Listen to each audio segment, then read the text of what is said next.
संसार को कम करने और मोक्ष की प्राप्ति के लिए क्या करना चाहिए? अपनी आत्मा की शरण में गए बिना संसार का अभाव और मोक्ष की प्राप्ति नहीं हो सकती। इसलिए अपने निज के स्वभाव का आश्रय लेना अर्थात शरण लेना ही संसार का नाश करना और मोक्ष की प्राप्ति करना है। 10वां प्रश्न है, लक्षण किसे कहते हैं? किसी भी द्रव्य के विशेष गुण को लक्षण कहते हैं। विश्व को जानने से क्या लाभ है? मान लीजिए जैसे हमारी जेब में 6 रुपए हैं, इसके बदले कोई ये कहे कि ये तो 1 रुपए है, तो आप क्या कहेंगे कि ये झूठ है। उसी प्रकार विश्व में एकमात्र भगवान आत्मा है, अन्य कोई भी ईश्वर नहीं है। ऐसी मान्यता वाला एक मत है और हमने जाति की अपेक्षा 6 द्रव्य जाने तो मिथ्या मत हो गया।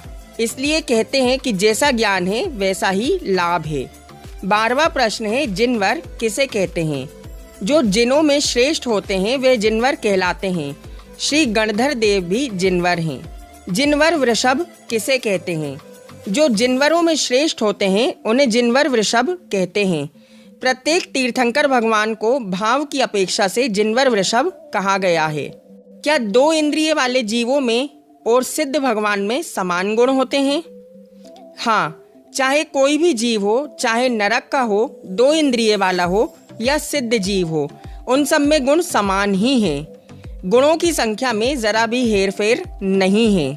15वां प्रश्न है, एक द्रव्य में कितने गुण हैं? एक द्रव्य में अनंत गुण होते हैं।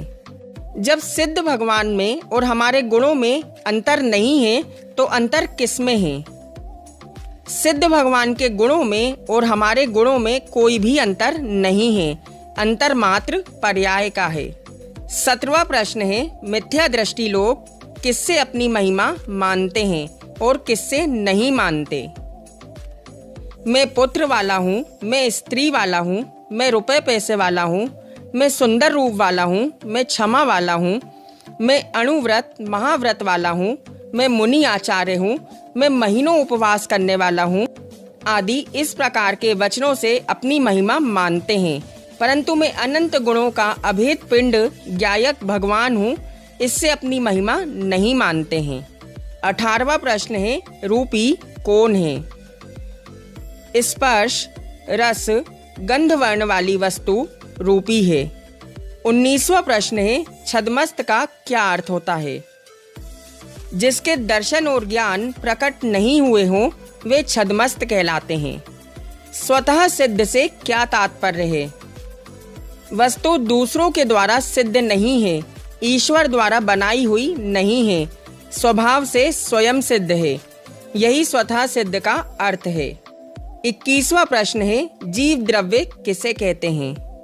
जिसमें चेतना अर्थात जानने और देखने की शक्ति हो उसे जीव द्रव्य कहते हैं। 22वां प्रश्न है, पुद्गल शब्द का क्या अर्थ होता है?